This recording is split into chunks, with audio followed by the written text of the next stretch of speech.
retail arbitrage, online retail arbitrage, and private label. Now, I want you to think of these three areas of selling as a stepping stone. Okay, I want you to take it one step at a time. If you do not have experience selling online, I want you to look at these three things as steps to your financial success. So retail arbitrage is the first step that I need you to take. But the second step would be online retail arbitrage. And then the final higher echelons of things, this is where you're going to make the most of your money, is private label. You can do all of these things simultaneously. Some of you are going to want to jump the gun. That's fine, but I don't want you to really do that. And the reason why I say this is because I want you to get used to selling. I want you to get used to shipping. I want you to get used to you're going to have to deal with some customer service. I want you to start to, and not only that, I want you to get some money coming in, because guess what? When it comes to online retail arbitrage and the second step and third step, private label, you're going to need some money. All right. So this is another reason why I want you to start off on the first step, which is retail arbitrage. Now, some of you can actually do pretty good. You can make 3, 4, 5, 6, maybe 7,000, maybe even 10,000 or more a month just doing retail arbitrage. There's some people that make thousands of dollars, $50,000, $60,000, some of them $100,000 a month with just first step. So yeah, that can be done. And with online retail arbitrage, some people are making millions of dollars in private label, tons of millions. So what I'm saying is that it doesn't matter. Either way, whatever step, you can be successful. But I want you, if you're just getting started, to start off with retail arbitrage. Okay, so take it one step at a time. Let's define what retail arbitrage is. First, let's define what retail is. Retail is basically the sale of goods to the public in relatively small quantities, okay, for use or consumption. This is why they call it consumers. So you're going to be selling items to people, small quantities. Somebody might order a little bit more, but it's not going to be like people ordering like 50 items of the same thing from you, because that would be wholesale. But you're going to be selling things to the public, to consumers. Okay, it's going to be your business selling to consumers. Okay, that's retail. Now, arbitrage is the practice of buying something in one place and selling it almost immediately in another place where it is worth more. So basically, buy low and sell high. An example of that would be buying something for less, like if you went to Goodwill and you bought a shirt. A used shirt for like $1, and you went on eBay and you sold it for $9.99. The difference between that $1 and that $9.99, give or take some fees involved as far as eBay, you're selling it for more, is your profit. Okay, so that's basically what retail arbitrage is. You're going into a physical place, you're buying something low and you're taking it somewhere and you're selling it online for more. Okay, so that's what retail arbitrage is. And this is the first step that I need you to take. I need you to get on eBay. I need you to sign up. If you're on there already, unless I've had people say that, I'm on eBay, I'm not making any money. Well, if you got 5 products on there, you're not going to be making any money, or at least not that much. Okay. The key to your success on eBay, for those who may be on eBay already, you have to have more items on there. So that's the reason why you're probably not making that much money, because you don't have enough items. And as I said before, the more you have, the more it's a numbers game. The more you have on eBay, the more money you'll make.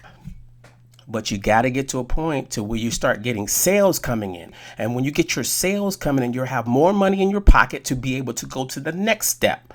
Some of you may be able to do it now, but get used to selling, because in this business, some of you are like, oh, I want to sell more. I'm not going to just do eBay. I'm going to do all kind of other stuff. There's nothing wrong with that. But guess what? When you start getting some sales, and all of a sudden I forgot to ship the item. I got to go to work, and all of a sudden I just forgot to ship one of them eBay items. Just getting on my nerve. That's going to mess up your whole eBay account. Okay.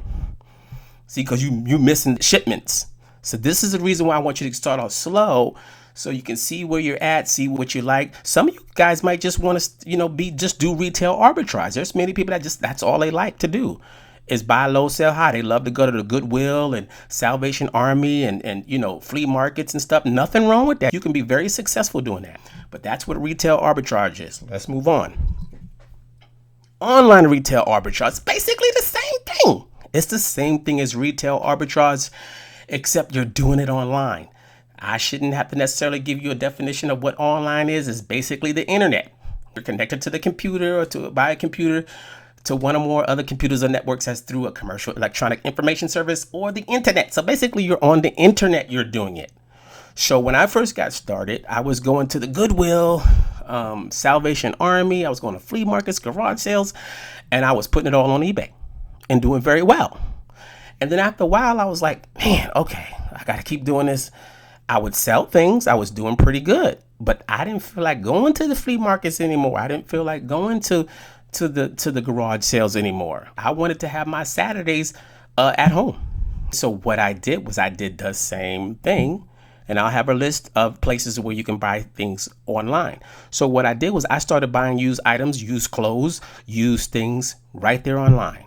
So instead of me going to a garage sale, went on there and found some great deals literally online and had them ship it to me. So instead of me picking out coats and just ties and different things, just, you know, going to garage sales and looking. Now, don't get me wrong, nothing wrong with garage sales. You can still do that. Once in a blue moon, I might pop up at a garage sale just because I might see something that's like, wow, I want to sell that. I usually don't do that anymore, but you can do that and make a good living doing it. But I just got tired of just kind of just getting up and doing that. And I wanted to buy used things online. So that's what online retail arbitrage pretty much is. It's buying low, selling high, but instead of you going to a physical place and purchasing something, whether it be used or new, you're actually finding places online to purchase. And then you're reselling it right there online. All right, that's what online retail arbitrage is. On to the next one. Private label. This is where you're gonna make a lot of money. I'm still a new jack in this game. I'm 2 years into it, maybe about, I would say almost a year into private label, but this is where you're gonna make the mega bucks. But you need money. This is the reason why I want you to start off with retail arbitrage. Okay, once you get into private label, and what is private label? A private label product is manufactured by a contract or third-party manufacturer and sold under a retailer's brand name. So private label is pretty much where you're starting to brand your own products. Maybe you have an idea for creating a clothing line, as an example, or hair care products. Maybe you have a name for that clothing line. That's private label. You want to put your stamp, your own name on it. And as the retailer, you specify everything about the product, what goes into it, how it's packaged, what the label looks like, and pay to have it produced. Kind of like what I did with one of my shirts, the brown sugar t-shirt. You can pay someone to have the design made for you, and then you private label it by putting your company name on it or clothing design name on it. It doesn't have to be clothes. You know, it doesn't have to be hair care products, even though I'm giving you guys a tip. Hair care products are amazing. I haven't even gotten into that yet because I don't know too much about hair care products, but I do know because I have people telling me that give me the inside scoop on things. Hair care products, if you're into that, maybe some curling irons or something, you can do that. That would be private label. So where am I? This is contrast to buying products from other companies with their brand names on them. So for example, Target sells a variety of branded snacks from companies like General Mills or Frito-Lay, but it also sells its own chips and crackers under Archer Farms brand, Target's private label brand. So if you go to Target or grocery stores, you might actually see the grocery store like a Ralph's, or I don't know, I think they have Kroger out there where you are. Maybe where I'm at, they have Ralph's and Vons. And then you may see Vons or Ralph's have their own brand, okay, of their own items in the grocery store, along with the other items from snacks from companies or different companies or whatever they have as far as products. Now, hair salons often create their own branded line of shampoos, conditioners, and styling products for their customers to buy and take home. Restaurants often decide to private label condiments, such as maybe like Ketchup, McDonald's might have their own name ketchup brand or something on their condiments, or mixes that have become popular with customers. Maid services could private label a line of household cleaners, and pet stores could private label a line of pet foods and grooming tools. You can go to Shopify and look up private label Shopify to get this information.